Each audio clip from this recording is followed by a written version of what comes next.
Subscribe करें और bell दबाएं ताकि कोई खबर रह न जाए।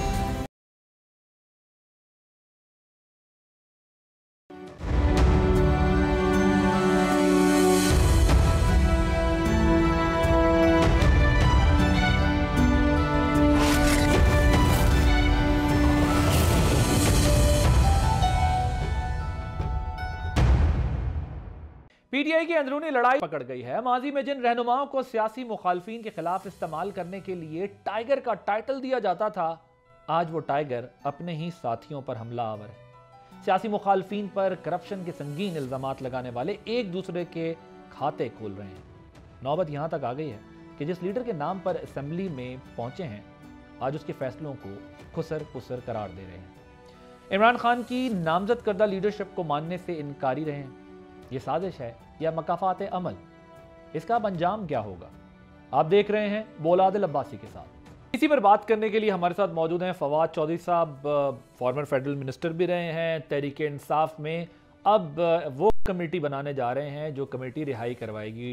फवाद चौधरी साहब का 2-3 रोज़ कबल जो शुएब शाहीन हैं पीटीआई के, उनके साथ झगड़ा भी हुआ और उसके बाद चीज़ें काफ़ी जो है वो तब्दील हो गई हैं। पीटीआई की पॉलिटिकल कमेटी की तरफ से बड़ा रिएक्शन आया इस सारे मामले के ऊपर। अब पीटीआई कहाँ खड़ी है? पीटीआई के मामलात किस तरफ जा रहे हैं? क्योंकि अगर इंटरनल फाइट इस तरह जारी है तो एक्सटर्नल मैटर्स को कैसे रिजॉल्व करेंगे? क्योंकि वहाँ पर तो उनके सामने बहुत बड़ा चैलेंज है। तो साहब, thank you so much for joining me. मुझे बताएं, आपने एक अपनी वीडियो भी बनाई, उसके अंदर भी आपने कुछ बातें की है, मैंने ज़रा वो भी डिटेल से आपके साथ डिस्कस करना है। मुझे बताएं कि शुएब शाहीन साहब के साथ आपको फिजिकल होने की क्या ज़रूरत है? आप तो वैसे ही गुफ्तगू के मामले में बहुत मशहूर हैं, हाजिर जवाब हैं, मामला हाथ तक क्यों चला गया? ये भी आपने जो प्रेस रिलीज पॉलिटिकल कमेटी ने देखी है, जरा इसकी लैंग्वेज आप देखेंगे तो आप बताएं, ने फूलों के हार तो नहीं ना पहनाए जा सकते। बात सही है आपकी, फिजिकल नहीं होना चाहिए था, नामुनासिब था, लेकिन एक बंदे को बिल्कुल ही आप पुश टू द वॉल करेंगे तो फिर रिएक्शन हो जाता है। तो ये बिल्डअप हो रहा था काफी अरसे से आपके खिलाफ, तो ये उसका रिएक्शन है। और पिछली भी आप देख लेना, ये हर इजलास तो मेरे भी कर रहे होते हैं पॉलिटिकल कमेटी, इनका तो और कोई काम ही नहीं लग रहा। जब आपने बाहर आकर कहा कि अब हमारी सुलह सफाई हो गई है और साथ में आपने ये भी कहा कि खान साहब ने कह दिया खत्म हो गई बात, बस अब सुलह ही सुलह है, लेकिन उसके बाद जो रिएक्शन आ रहा है आपके ऊपर वो तो बड़ा सख्त है। ज़ाहिर है फिजिकल तो नहीं होना चाहिए था, इस बात की तो कोई भी हिमायत नहीं कर सकता, लेकिन पॉलिटिकल मैटर में भी हम देख रहे हैं कि वो जो रिएक्शन दे रहे हैं उससे तो पता चल रहा है कि they don't want to keep you with them. देखिए, बात ये है कि आदिल, ये जो लोग हैं ये हैं कौन ये कहने वाले कि कोई कीप हमें, they want to keep us with them और नॉट। आई मीन, अभी आपके सामने मैं अगर पीटीआई में नहीं हूं तो मैं 48 केसेस अभी फेस कर रहा हूं, मुल्तान से लेके इस्लामाबाद तक कोई जिला नहीं है जहां पे हमारे खिलाफ केस नहीं है। मैं ईसीएल के ऊपर हूँ, मैं सारी मुश्किलें जो है वो हम झेल रहा हूँ, 7 महीने में झेल रहा हूँ।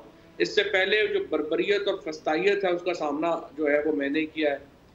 और ये लोग मुझे बताएं ना, सलमान अकरम राजा कितनी देर जेल में रहे हैं, शेख वकास अकरम कितनी देर जेल में रहा है, ये जो अपना है शुएब शाहीन जो है कितनी देर जेल में रहा है। इनके नाम ईसीएल के ऊपर नहीं है यार। 2 महीने बाद जाते हैं वहां पे फंडिंग करके वापस आ जाते हैं, और जब आप इनसे कहते हैं कि ये पब्लिक मनी है और इसका ऑडिट होना चाहिए, वो कहते हैं आप कौन होते हैं ये कहने वाले? ये तो कोई बात ना हुई। ये तो आदिल अब्बासी हो, मैं हूँ, कोई भी हो, अगर पब्लिक फंडिंग है तो उसको ये कहना कि उसका ऑडिट हो और आप आगे से कहें कि नहीं आप कौन होते हैं ये पूछने वाले, ये तो नहीं हो सकता ना। तो ये तो इनके जो मसाइल हैं, प्रॉब्लम्स हैं, वो सिर्फ अपने होंगे, लेकिन उनकी कोई हैसियत नहीं है। इनका तो घर वाले इनको नहीं जानते, जिंदगी में कभी काउंसलर नहीं बने, इनको हम कैसे जो है जवाब दें? लेकिन सर अभी देखिए मसला ये है ना कि पार्टी आप की जो है, यानी जो लीडरशिप है, वो तो इन्हें बहुत वेट दे रहे हैं ना, वो तो इनको बहुत ज़्यादा यानी ओहदे देना, सपोर्ट देना, इस हद तक के बहुत सारी चीज़ें चेंज कर दी इनके कहने पे। मैं सिर्फ ये समझना चाह रहा हूँ, ये आपको डिसओन क्यों करना चाहते हैं? एक तो चले उन्होंने आपके खिलाफ लैंग्वेज यूज़ की और ये बात यहाँ तक पहुँच गई, क्यों डिसओन करना चाहते हैं? वो तो एक तरफ ये कहते हैं आप छोड़ गए थे, आपने मुश्किल वक्त में छोड़ दिया, ये सब बातें, लेकिन इस हद तक क्योंकि आप कह रहे हैं खान साहब ने आपको काम करने का कहा हुआ है और उसके बावजूद ये आपको डिसओन कर रहे हैं, तो क्यों कर रहे हैं? वजह क्या? तो 2 ही तरीके होते हैं ना आपके ऊपर होने के। एक तरीका ये होता है कि आप अपनी कारकर्दगी के ऊपर जो है वो ऊपर आते हैं, एक होता है कि आप बददुआएं करते हैं और कोशिश करते हैं कि सारे मर जाएंगे ना, मैं फिर इंपॉर्टेंट हो जाऊंगा। ये सारे ये दूसरी कैटेगरी वाले लोग जमा हुए हैं। अब एक कमेटी ने तो आपके बारे में ये कहा है कि प्रॉब्लम ये है कि ये एक आध दफ़ा का वाकया नहीं है, आप वैसे ही हाथ छूट हैं। Is it correct? पहले भी आपने क्या खुफिया कोई हाथ पांव चलाए हैं या किसी पे? खुफिया में कोई काम भी नहीं करता। नहीं, तो वो कह रहे हैं पहले भी हाथ चलता रहा है। इस इंप्रेशन को कैसे जाहिर करेंगे? वो तो डर रहे होंगे यार, अगर कमेटी में लें तो कहीं और 2-4 को ना मतलब शुरू हो जाए काम आगे। नहीं, कोई ऐसी बात। अच्छा, वो ये इंप्रेशन गलत है कि वो कहते हैं आप हाथ छूटे हैं? 5-6 सालों में 2-3 वाकयात तो हो ही जाते हैं। अब आपका रिपोर्ट नहीं हुआ तो हम क्या करें? अच्छा, तो ये जो फैसल चौधरी साहब डिसओन कर रहे हैं, वो कह रहे हैं किसी सूरत भी जो है मैं अपने भाई की इस बात को जस्टिफाई नहीं किया जा सकता। खुद घर में भी आपके जो है वो मजम्मत की गई आपके इस मामले की, तो आगे काम खराब नहीं होगा? ठीक है, वो तो मैं खुद भी कह रहा हूँ ना कि होना तो नहीं चाहिए ना, इसमें क्या बात। जिस तरह आपने कहा कि इसको कैसे जस्टिफाई तो नहीं किया जा सकता, तो आपको शर्मिंदगी हो रही है इस गलती? डिजर्व तो ये यही करते हैं, शर्मिंदगी तो नहीं, लेकिन चले नामुनासिब है ना पब्लिक डोमेन में, ठीक बात है। ठीक। अच्छा, आप मुझे बताएं, ये जो पीटीआई की सियासी कमेटी है, आपने इनको इस हद तक भी कहा कि यार ये मनी लॉन्ड्रर हैं, तो कौन है, किसने मनी लॉन्ड्रिंग की है? क्योंकि अभी तो गवर्नमेंट भी है केपी में। नवाज शरीफ का मनी लॉन्ड्रिंग केस में कौन था एक्सपर्ट? सलमान अकरम राजा, उनके वकील। अगर एक एक्सपर्ट्स हैं और वो सारे काम ही उनका ये है, तो फिर यही काम कर रहे हैं ना, और क्या कर रहे हैं? सलमान अकरम राजा साहब को आपसे क्या प्रॉब्लम है? प्रॉब्लम उनको भी यही प्रॉब्लम। देखिए, 2 बातें हैं। पहली बात तो यह है कि ये जो लोग हैं, इनको एस्टैब्लिशमेंट ने पार्टी में घुसाया है, इनको एक्सेस देके, खान साहब तक चीजें देके, और हम लोगों को निकालने के लिए। ये हुकूमत और एस्टैब्लिशमेंट ने बेसिकली क्या किया है? 2 काम उन्होंने किए हैं। एक, उन्होंने काम किया कि हम लोगों को पॉलिटिक्स में ख़त्म करवाया जाए, हमारी हैसियत ख़त्म की जाए, हमें तशद्दुद का निशाना बना के, बर्बरियत का निशाना बना के, जेलों में डाल के हमारी पॉलिटिक्स जो है उसको ख़त्म करने की कोशिश जो है वो कर रहे हैं और की है।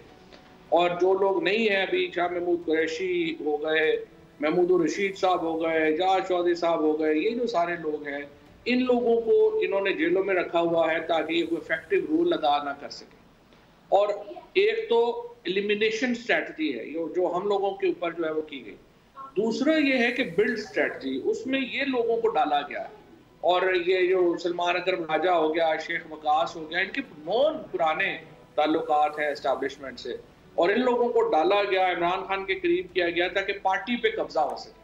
तो ये बिल्ड और एलिमिनेशन स्ट्रैटेजी है जिसके तहत हुकूमत और एस्टैब्लिशमेंट ने इन लोगों को मौका दिया कि वो खुद को पीटीआई में घुसा सके। तो ये तमाम लोग आपको इसलिए नहीं आने देना चाहते कि आप जो है वो एंटी एस्टैब्लिशमेंट हैं और ये प्रो एस्टैब्लिशमेंट? मैं एंटी एस्टैब्लिशमेंट नहीं हूँ, सच्ची बात ये है। मैं तो पाकिस्तान, प्रो पाकिस्तान, और मैं चाहता हूँ कि एस्टैब्लिशमेंट के साथ हमारे ताल्लुकात नॉर्मलाइज हों। लेकिन एस्टैब्लिशमेंट अपनी शराइत के ऊपर ये करना चाहती है, वो चाहते हैं कि हमारी ताकत हमारे पास रहे। लेकिन ये नहीं हो सकता। पाकिस्तान के लोगों को आपको जो है वो अपने आप ऊपर जो है वो सुपीरियरिटी देनी पड़ेगी। उनकी जो मुक़्तदर आला होने का हक है वो पाकिस्तान के अवाम का है, और उसको तस्लीम करके आपको आगे चलना पड़ेगा। बाकी ज़ाहिर है एस्टैब्लिशमेंट का एक बहुत अहम किरदार है मुल्कों में। एस्टैब्लिशमेंट के बगैर मुल्क नहीं चला करते, और उनकी एक बड़ी अहमियत है अपने इदारों के तौर के ऊपर, उसको कायम रहना चाहिए। मैं ज़रा इस पे ऑब्जेक्टिवली भी आपसे डिस्कशन करना चाहता हूँ, लेकिन मुझे 1-2 चीज़ें पहले छोटी छोटी क्लियर करना चाहता हूँ, फिर ताकि मैं इस मसले पे आपसे ज़रा डिटेल से डिस्कशन करूँ। मुझे बताएं कि जब आप ये कह रहे हैं कि ये लोग प्रो एस्टैब्लिशमेंट हैं, तो खान साहब इनको बार बार इन्हीं लोगों को नामजद कर रहे हैं, इन्हीं को ओहदे दे रहे हैं, इसी पे रोटेशन चल रही है, तो क्या इसकी वजह यह है कि वहाँ पर बातचीत चलती रहे? ये बुनियादी वजह मुमकिन है, ये एक वजह हो, और ये एक ऐसी वजह हो सकती है जिसके ऊपर जो होनी चाहिए, यानी लॉजिकल है, इसमें कोई मुझे बुराई नहीं लगती। लेकिन प्रॉब्लम सिर्फ ये है कि देखें, इन लोगों में कैपेसिटी भी नहीं है। ये बातचीत क्या करा रहे हैं? 26 तारीख को खुद सारे जो है वो घरों में बैठ गए, छुप गए, और वहाँ पे लोगों को शहीद करवा दिया। 1900 वर्कर जेल में है, और सलमान अकरम राजा साहब हैं वो कमेटी में कह रहे हैं देखिए हम गिरफ्तार तो नहीं हो सकते, हम गिरफ्तार हो जाएंगे तो फिर बातचीत कौन करेगा। ठीक बात है। यानी जो वर्कर है उसको जेलों में, वो डिस्पोजेबल है, उसको आप मरवा भी दें, उसको जेलों में डाल दें, लेकिन लीडरशिप जो है जी वो बड़ी इंपॉर्टेंट है, वो बाहर रहेगी, बातचीत करेगी। ये तो बड़ा अच्छा फार्मूला है। हाँ नहीं, ये बात आपकी बिल्कुल ठीक है। लीडरशिप सिरे से कहीं नजर नहीं आई। एक आम वर्कर जो है वो सड़क के ऊपर ख्वार होता रहा, और यही वजह है। मैं ऑनेस्टली आपको बताऊं, मुझे लगता है पंजाब में तो लोग अब इसलिए निकलते भी नहीं है। केपी में तो फिर भी हम थोड़ा एक वो इमोशनल और एक बहुत सारा और भी एलिमेंट है, लेकिन पंजाब में तो लोग अब उस तरीके से निकल ही नहीं रहे, ना प्रोटेस्ट करने निकल रहे। मेरा ख्याल है वो भी ये समझ गए कि ना लीडरशिप निकलती है और हमें निकल के जो है वो डंडे ही पड़ने, तो निकल के हमने करना क्या है। चौधरी साहब मुझे ये बताएं, आपने असद उमर साहब की गुफ्तगू सुनी होगी। ये जो आप बात कर रहे हैं कि जी ये रियलाइज करें, ये रियलाइजेशन तो थी जब तो पीटीआई को एस्टेब्लिशमेंट ने माजी की सपोर्ट दी थी और इतना जो है वो एक एनवायरनमेंट दिया था। ये जो वो बात कर रहे हैं, और जो कि बहुत लॉजिकल बात है, मैं इससे काफ़ी सालों से एग्री भी करता हूं कि आपको अपने पॉलिटिकल राइवल को, पॉलिटिकल एनिमी को पर्सनल राइवल नहीं समझना होता। यही आपकी पार्टी ने समझा, यही आज भी हो रहा होगा। ये तमाम चीज़ें अगर चलती रहेंगी कि आप अपने सियासी दुश्मन को ज़ाती दुश्मन समझ के चलेंगे, तो ये तो एक विशेष साइकिल है, ये फिर चलता रहेगा, ये तो फिर आगे नहीं बढ़ेगा मसला। सो ये स्टेज तो आप लोगों के पास भी थी। क्या आप भी इससे इत्तेफाक करते हैं कि आपने अपने सियासी दुश्मन को ज़ाती दुश्मन समझ के डील किया, जिसकी वजह से बाद में साइकिल चेंज हुआ और आप लोगों को ये सब भुगतना पड़ रहा है? ये बात असद उमर साहब का इंटरव्यू तो खैर हर वो शख्स जिसको पाकिस्तान में सियासत से इंटरेस्ट है उसको सुनना चाहिए। I think it was one of the best interviews of any politician I have heard. जो इशू यही है कि पाकिस्तान में एक विशियस साइकिल चलता है, एक बदला लेते हैं फिर दूसरा बदला लेते हैं, लेकिन इसमें एस्टैब्लिशमेंट का मेनली तो कसूर है, जो कि छुरा पकड़ा देती है पहले एक आदमी को कि तुम इसको गला काट दो, फिर दूसरे से लेके दूसरे को पकड़ा देती है। उनके अपने ज़ाहिर इसमें होते हैं, इंटरेस्ट होते हैं। तो ना पकड़े ना सर, 70 साल हो गए, अब तो सीख जाए, ना पकड़े। अजय भी छोटी छोटी छुरियां लेके लाइना पे लगे ने।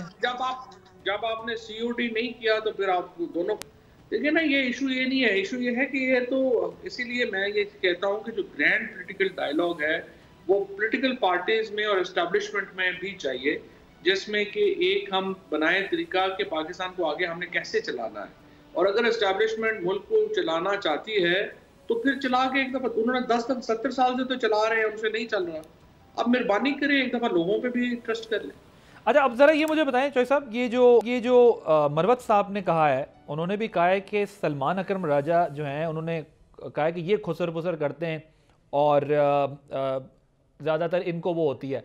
अब मुझे नहीं पता, ज़ाहिर है शेर अफजल मरवत साहब भी पार्टी में बहुत इंपॉर्टेंट पोजीशन पे और ये सारा कुछ करते रहे in absence of other leaders, तो जो वो बात कर रहे हैं, क्या ऐसा ही है कि वाकई ये खान साहब के कान में जो बंदा जाके कह देता है वो चीज़ आज तक उसी तरह इंप्लीमेंट हो रही है? पहले तो हमें पता था इसी तरह होता था, लेकिन अभी भी यही हो रहा है कि जिसने पहले जाके कान में बता दिया फलाना फलाना ये कर रहा है और फैसला एकदम चेंज हो जाता है और उसके खिलाफ हो जाती है। देखिए बात यह है कि इमरान खान उनका जो इस वक्त एडवाइस है या उनका जो सिनेरियो है वो लिमिटेड है, और जाहिर है कि वो जो उनको इन्फॉर्मेशन जाके दे रहा है उन्होंने उसी के ऊपर जो है वो फैसला करना है ना। तो ये उनकी बात ठीक है इस हद तक कि इस वक्त चूँकि एक्सेस उनका है, एस्टैब्लिशमेंट ने एक एक्सेस जो है वो दिया हुआ है सलमान राजा वगैरह को, तो उनकी बात जो है वो सुनी जा रही। शेर अफजल मरवत साहब को पार्टी के निकालने के फैसले को आप सपोर्ट करते हैं, अगेंस्ट हैं, आपकी क्या राय? देखिए मैं किसी को भी पार्टी से निकालने के हक में नहीं होता। उसकी वजह यह है कि जो हर शख्स है उसकी एक यूटिलिटी है। हम करोड़ों लोगों की पार्टी है, ये कोई रेजिमेंट तो है नहीं। बड़े लोग होंगे, उनकी अपनी ओपिनियंस हैं, वो डिफर करते हैं और उसके मुताबिक वो आगे चलते हैं, लिहाजा ये इसको बर्दाश्त करके आगे चलने की जरूरत है। आप एंडोर्स नहीं करते इसको? मुझे बताइए, ये जो आपने गंडापुर साहब पे इल्ज़ाम लगाया है करप्शन का, आपके पास एविडेंस है ऐसी कोई करप्शन का? मैंने गंडापुर साहब पे इल्जाम कि लाइक वहाँ पर माल चल रहा है, शेख वकास अकरम वहाँ माल बना रहे हैं और हुकूमत, मैंने गंडापुर साहब पे कोई शेख वकास अकरम वहाँ शेख वकास अकरम साहब के ऊपर जो तासुर है ये तो लोगों ने इमरान खान को जाके बताया। तो सर केपी बैठे हैं तो केपी से बना रहे होंगे, तो गवर्नमेंट की आशीर्वाद होगी तो बना रहे होंगे ना, उसके बगैर तो नहीं बना रहे। है कई दफा लोग नाम भी यूज करते हैं। शेख वकास अकरम के खिलाफ है आपके पास सबूत? मैं कह रहा हूँ कि वकास अकरम का लोगों ने इमरान खान को जाके बताया और इमरान खान ने कहा तहकीकात करें। ओके, करप्शन की। गंडापुर साहब चेंज हो सकते हैं? चेंज तो जाहिर है इमरान खान कहेंगे तो हो सकते हैं, but if you ask me again Gandapur साहब को चेंज नहीं करना चाहिए। ये GM की जो ऑफिस है उसको हिलाने से पूरा निज़ाम हिल जाता है, और ये एक बड़ा एक मुश्किल एक्सरसाइज होती है और इसको कभी इस तरह से नहीं करना चाहिए। ज़ैन कुरैशी के मामले में आपकी क्या राय है? उनको निकालना चाहिए कि नहीं? किसी को भी नहीं निकालना चाहिए। कितनी मतलब ये देखें ना, इनको नॉन पॉलिटिकल लोग हैं जो जाके खान साहब को ये कहते हैं आप 8, 10, 12 MNA को निकाल देंगे तो आपकी पार्लिमानी पार्टी की स्ट्रेंथ क्या रह जाएगी? आपकी जो औरतों की सीटें और वो फंसी हुई हैं, जो अपनी माइनॉरिटीज की सीटें, वो और कम हो जाएंगी। चले उन पे आपका क्लेम तो है ना, वो आपको मिलती है नहीं मिलती। इस वक्त लोगों को जोड़ने की जरूरत है या निकालने की जरूरत है? मुझे तो समझ नहीं आ रही कौन बुजुर्ग महर इस वक्त इमरान खान को ये मशवरे दे रहे हैं। सर ये बताएं, ये जो गंडापुर साहब एक और बैकडोर चैनल चलाने का जो एक इम्प्रेशन आ रहा है कि जो कोशिश कर रहे हैं, और वो कहते भी रहे हैं कि बहुत कुछ हो गया है, फिर उस बयान की मजम्मत की गई कि नहीं उन्होंने कहा 90% चीज़ें हमारी तय हो गई हैं। फिर इस इंप्रेशन को सेटिसाइड करने के लिए थोड़ा सा बयान आया PTI की तरफ से, नहीं जी ऐसी हमारी कोई बैकडोर डिप्लोमेसी बातचीत डायलॉग नहीं हो रहा।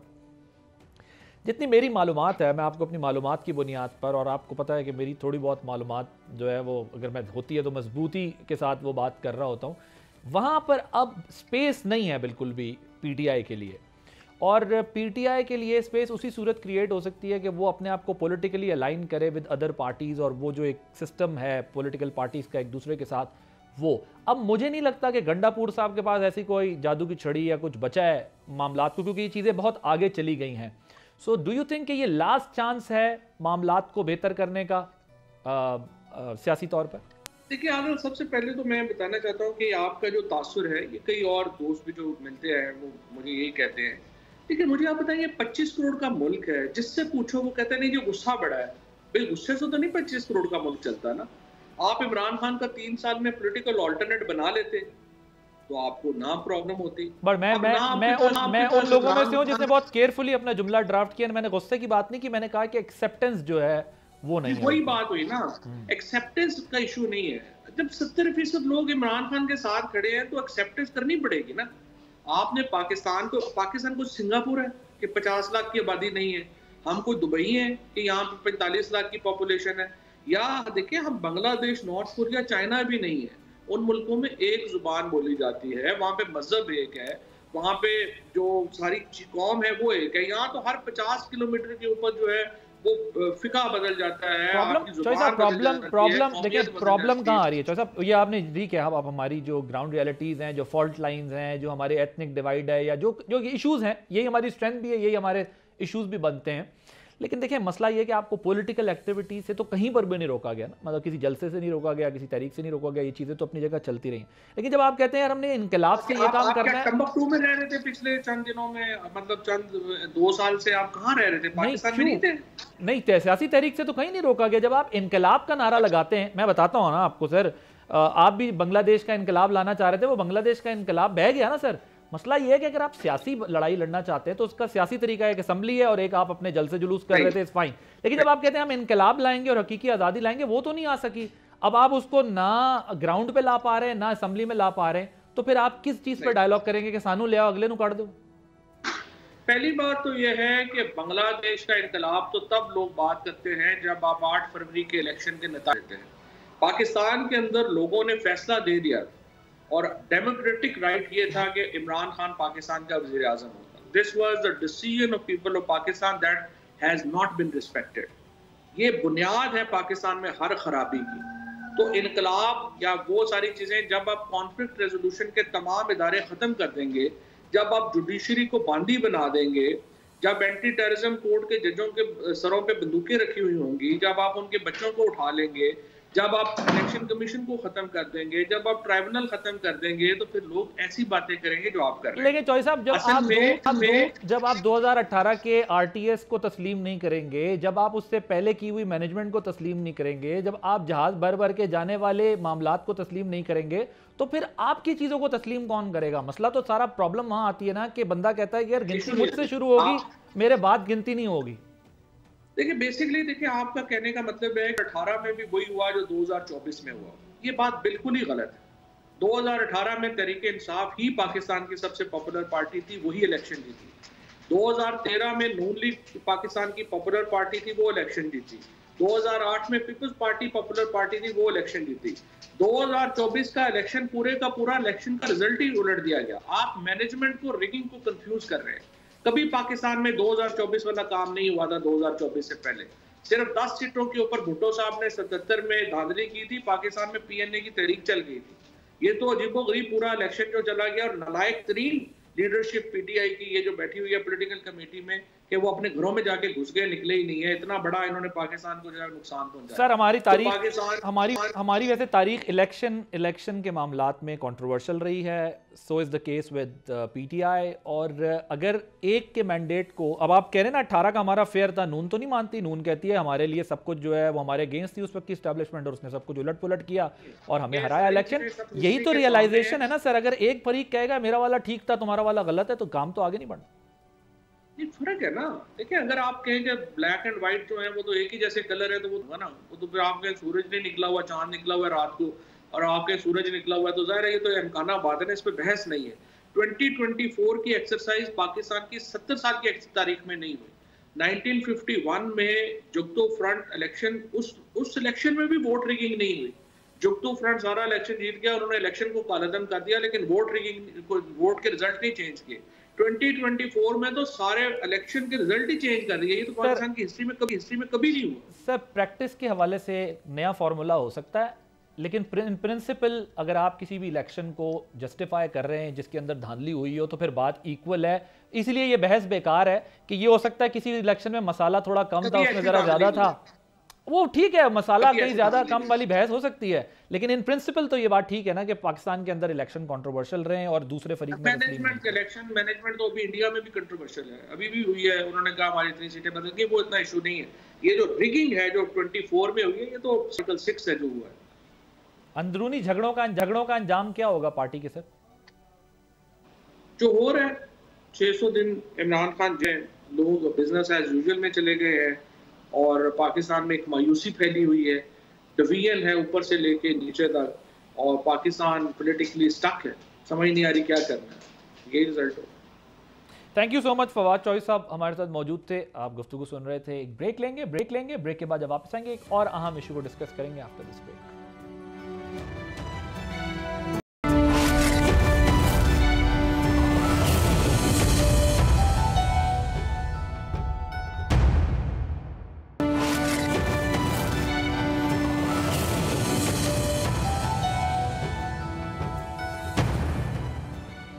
Welcome back. अब कुछ बात करते हैं टेक्नोलॉजिकल एडवांसमेंट की। ज़रा तसव्वुर करें एक ऐसी दुनिया जहां मशीनें हम इंसानों की तरह सोचती, महसूस करती और हमसे बेहतर काम अंजाम देती हों। एक ऐसी दुनिया जिसमें इंसान और एआई के दरमियान फ़र्क मिट जाए और फिर मशीनें आहिस्ता आहिस्ता इंसानों की जगह ले लें। मैं किसी साइंस फिक्शन फिल्म की बात नहीं कर रहा, ये हमारी आने वाली हकीकत है। अगर बात यहीं तक महदूद रहती तो फिक्र शायद इस तरह ना होती, लेकिन नई हकीकत के कुछ और नताइज होते हैं जो विनर्स और लूजर्स पैदा करते हैं। आपका इस तमाम मामले में क्या स्टेटस है? कुछ अर्सा पहले तक ख्याल किया जाता था कि एआई टेक्नोलॉजी तमाम वर्क फोर्स के लिए यकसा तौर पर मुफीद साबित होगी, मगर जदीद तहकीक ने खतरे की घंटी बजा दी है। इस हवाले से इकोनॉमिस्ट मैगजीन में एक रिपोर्ट भी शाया हुई है जिसका टाइटल है how AI will divide the best from the rest. AI किस तरह कुछ वर्कर्स को बाकी वर्कर्स पर बर्तरी दिलाएगी। इन खुशकिस्मत वर्कर्स में कौन कौन शामिल होगा? इकोनॉमिस्ट मैगजीन के मुताबिक ये वो वर्कर्स होंगे जो तेज और फैसला साजी की सलाहियतों से लैस होंगे और इंफॉर्मेशन के समंदर में तैरना भी जानते होंगे। लेकिन सवाल यह है कि बाकी बच जाने वालों का क्या मुस्तकबिल होगा? इकोनॉमिस्ट के मुताबिक उनके साथ वैसा ही होगा जैसा कि माजी में टेक्नोलॉजी की तरक्की से ख़त्म होने वाले प्रोफेशंस के साथ हुआ। इकोनॉमिस्ट रिपोर्ट का तनाजुर समझने के लिए पहले तारीख का एक जायजा लेना जरूरी है। इस बारे में आपको एक रिपोर्ट दिखाते हैं। 16वीं सदी में हर काम मैनुअल तरीके से अंजाम दिया जाता था। फिर विलियम ली नामी एक पादरी ने जुराबों की तैयारी का अमल जुज़वी तौर पर मैकेनाइज करने का आइडिया दिया। उसने कालीन बनाने वाली लूम्स के जरिए जुराबों में इस्तेमाल होने वाले मटेरियल की लंबी चादर बनाई, जिसको बाद में छोटे हिस्सों में काट कर जुराबों की सिलाई की जाती थी। ये रिवायती तरीके से कहीं ज्यादा तेज और सस्ता था, लेकिन मलिका बरतानिया ने विलियम ली को इस बुनियाद पर टेक्नोलॉजी के मालिकाना हुकूक नहीं दिए कि इससे बड़ी तादाद में टेक्सटाइल वर्कर्स का रोजगार खत्म हो जाएगा। फिर 18वीं सदी के अवाइल तक यूरोप में इस हवाले से हुकूमतों की हसासियत खत्म होती गई और स्टीम इंजन की इजाद ने तो मंजरनामा ही बदल दिया। लोग देही इलाकों से नए और तेजी से फैलते हुए शहरों में मुंतकिल हुए। वहां उन्हें कारखानों में काम मिला, जहां भाप से चलने वाली मशीनों के जरिए सनती पैमाने पर वो अशिया तैयार की जाती थीं जो इससे पहले कारीगर मैनुअली तैयार करते थे। बरतानिया में इस ऑटो मशीन के खिलाफ वर्कर्स ने पुरतशद्दुद तहरीक का आगाज किया, जिसे लोडाइटिस की तहरीक कहते हैं। इन लोगों ने पुरतशद्दुद मुजाहरे किए और कारखानों का जलाओ घेराव किया, मगर टेक्नोलॉजी को मात न दे सके और ये सफर आगे बढ़ता गया। फिर 20वीं सदी के आखिर में गाड़ियों की तैयारी में रोबोट का इस्तेमाल तेजी से आम हुआ।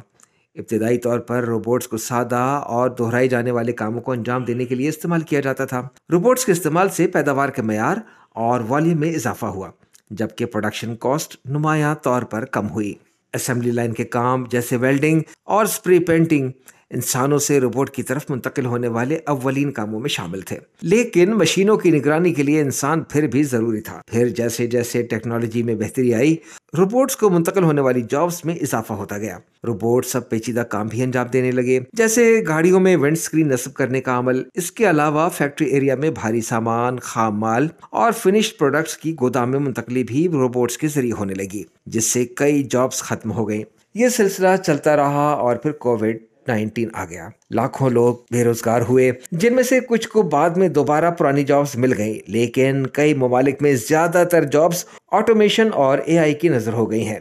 प्यू रिसर्च सेंटर की एक रिपोर्ट के मुताबिक 2030 तक दुनिया भर में 1/3 जॉब्स ऑटोमेशन की वजह से खत्म हो जाएंगी। सबसे ज्यादा शिकार वो लोग होंगे जिनके पास डिजिटल एज की स्किल्स नहीं होगी। टेक्नोलॉजी में इस्तेमाल होने वाली तरक्की की वजह से जॉब्स लॉसेस सैकड़ों सालों से जारी हैं। हर किसी को टेक्नोलॉजी के मैदान में होने वाली तरक्की की वजह से रोजगार या लाइफस्टाइल बरकरार रखने की चैलेंजेस का सामना करना पड़ा है। अब एआई रेवोल्यूशन भी इस हैव्स और हैव्स नॉट की तकसीम को मजीद गहरी करने जा रहा है। तारीख बताती है कि टेक्नोलॉजी में तब्दीलियां स्किल्ड वर्कर्स के हक में जाती हैं। इंडस्ट्रियल रेवोल्यूशन में इंजीनियर्स ने नई मशीनरी में महारत हासिल की, जिससे उनकी सैलरीज में इजाफा देखा गया, जबकि हैंडीक्राफ्ट पीछे चला गया। कंप्यूटर के दौर ने सॉफ्टवेयर इंजीनियर्स को फरोग दिया और टाइपिस्ट खत्म हो गए। एआई इनकलाब भी इसी रास्ते पर है, मगर टेक जाइंट्स को उम्मीद थी कि एआई सबके लिए इक्वल अपॉर्चुनिटीज क्रिएट करेगा। ओपन एआई के चीफ एग्जीक्यूटिव सैम ऑल्टन ने यहां तक कह दिया था कि जो काम सिर्फ एक माहिर शख्स अंजाम दे सकता है, शायद 10 साल बाद दुनिया का हर शख्स इस काम को करने के काबिल हो जाएगा। मगर इकोनॉमिस्ट की रिपोर्ट ने इन दावों की मुकम्मल तौर पर नफी कर दी है। जो आज अच्छी पोजीशन पर हैं वो मुस्तकबिल में भी एआई का फ़ायदा उठाने के लिए बेहतरीन पोजीशन में रहेंगे, जबकि बाकी दुनिया सब पीछे रह जाएंगे। वो कैसे? ये तमाम मामलात भी आपको इस रिपोर्ट में दिखाते हैं। 2023 में एमआईटी और स्टैनफोर्ड यूनिवर्सिटी के माहिरीन ने एक तहकीकी रिपोर्ट जारी की, जिसके मुताबिक एआई टूल्स की मदद से एक नए कस्टमर सर्विस वर्कर की प्रोडक्टिविटी में 34% इजाफा होता है, जिसकी वजह से शिकायत जल्दी और मौसर तरीके से निपटाने में मदद मिलती है। इसके मुकाबले में तजुर्बेकार कस्टमर सर्विस वर्कर के लिए कोई खास फायदा नहीं है, क्योंकि वो पहले से ही एआई टेक्निक्स का इस्तेमाल कर रहा है। इससे ये नतीजा अखज़ किया गया है कि एआई की मदद से तजुर्बेकार और नए वर्कर के काम का फ़र्क ख़त्म किया जा सकता है। इसी तरह कहा गया है कि एक कमज़ोर राइटर एआई की मदद से अपना स्क्रिप्ट बेहतर कर सकता है। चैट जीपीटी जैसे टूल्स प्रेस रिलीजेस और दीगर रिपोर्ट्स लिखने में मददगार साबित हो सकते हैं, लेकिन यहाँ पर एक मसला है। एआई की अनएडिटेड आउटपुट सिर्फ बुनियादी ज़रूरत को पूरा करती है। अगर किसी काम में इंसानी फैसले की ज़रा सी ज़रूरत नहीं पड़ती तो वो आसानी से ऑटोमेट हो सकता है। मिसाल के तौर पर एयर ट्रैफिक कंट्रोलर के लिए टेक एक इजाफी सहूलत है। टेक्नोलॉजी सिर्फ फ्लाइट डेटा का तज्जिया करती है, फैसला इंसानों को करना होता है, इसलिए इस शोबे में सैलरी ज़्यादा है। इसके मुकाबले में सेल्फ चेकआउट सिस्टम की वजह से कैशियर्स का रोल मज़ीद सिंपल हो गया है, जिसके लिए लंबी चौड़ी स्किल्स की ज़रूरत नहीं पड़ती। लिहाजा कैशियर्स की सैलरीज आमतौर पर इतनी नहीं बढ़ती। इससे यह नतीजा अख्ज़ किया गया है कि कस्टमर सर्विस एजेंट्स और दीगर लो स्किल्ड वर्कर्स को मुस्तकबिल में कैशियर्स जैसी सूरत हाल का सामना करना पड़ सकता है। लिहाजा शुरू में एआई की मदद से प्रोडक्टिविटी को बढ़ाया जा सकता है, लेकिन लॉन्ग टर्म में एआई की दस्तयाबी बढ़ने से कई काम ऑटोमेट हो जाएंगे जहां इंसान की ज़रूरत नहीं पड़ेगी। मिसाल के तौर पर A&O शेयरमैन लॉ फर्म में रूटीन के ऐसे काम जो पहले पैरालीगल स्टाफ या एसोसिएट्स करते थे, आप AI टूल की मदद से किए जाते हैं। कंपनी का सॉफ्टवेयर मुआहदों का तजिया कर सकता है, माजी के डील से इनका मवाजना कर सकता है और 30 सेकंड से कम वक्त में नजरसानी तजवीज़ कर सकता है। AI की फर्म के सरबराह डेविड विकेलिंग का कहना है कि उनकी कंपनी के टॉप परफॉर्मर्स ही अहम फैसले करने के लिए टेक्नोलॉजी का बेहतरीन इस्तेमाल करने में कामयाब रहे हैं। Only top performer can best use the technology. AI की recommendations की एप्लीकेशन फर्क डालती है। लो अचीवर्स जनरल एडवाइस को फॉलो करते हैं, जबकि हाई अचीवर्स AI को टेलर मेड सॉल्यूशंस के लिए इस्तेमाल करते हैं। अब तक AI के हवाले से जो बातें हो रही हैं, उसमें जो इंपॉर्टेंट कंसर्न्स शो किए जा रहे हैं, उसमें उसका बायस होना, सिक्योरिटी और सर्वेलेंस के मामलात ज़ेर बहस हैं और सर फहरिस्त हैं, और उनको ज़्यादा फोकस किया जा रहा है ताकि उन मामलात का कोई सोल्यूशन निकाला जा सके जो कि अब तक नहीं निकाला जा सका है। इससे रोज़गार को लाहक खतरात की भी बात बहुत कम हुई है। हमें इस नए दौर में एडजस्ट करने के लिए इनफरादी और मुल्की सतह पर तैयार रहना होगा। हमारे पास वक्त कम है। 1970 में भी पर्सनल कंप्यूटर जब मुतारिफ हुआ, अमेरिका जैसे जदीद मुल्क में उसे आम होने में 20 साल लगे। 2007 में पहला स्मार्ट आईफोन लॉन्च हुआ, जिसे आम होने में सिर्फ 6 से 7 साल लगे। इसके मुकाबले में 2022 में जब ChatGPT लॉन्च हुआ तो सिर्फ 4 माह के अंदर उसके इस्तेमाल करने वालों की तादाद 1 बिलियन तक पहुंच गई थी। 1 बिलियन अ मंथ, क्योंकि उसके इस्तेमाल के लिए ना तो मशीन लर्निंग की जरूरत है और ना ही किसी लंबे चौड़े इंफ्रास्ट्रक्चर की। जनरली पूरी दुनिया और स्पेशली पाकिस्तान इस इनकलाब के लिए फिलहाल तैयार नहीं दिखाई देता, क्योंकि इस वक्त AI दुनिया के लिए एक चैलेंज बना हुआ है जो कि आने वाले वक्तों में सिर्फ इंडिविजुअल्स के लिए नहीं बल्कि हुकूमतों और रियासतों के लिए भी खतरा है। आदिल अब्बासी को इजाज़त दीजिए। अल्लाह हाफ़िज़।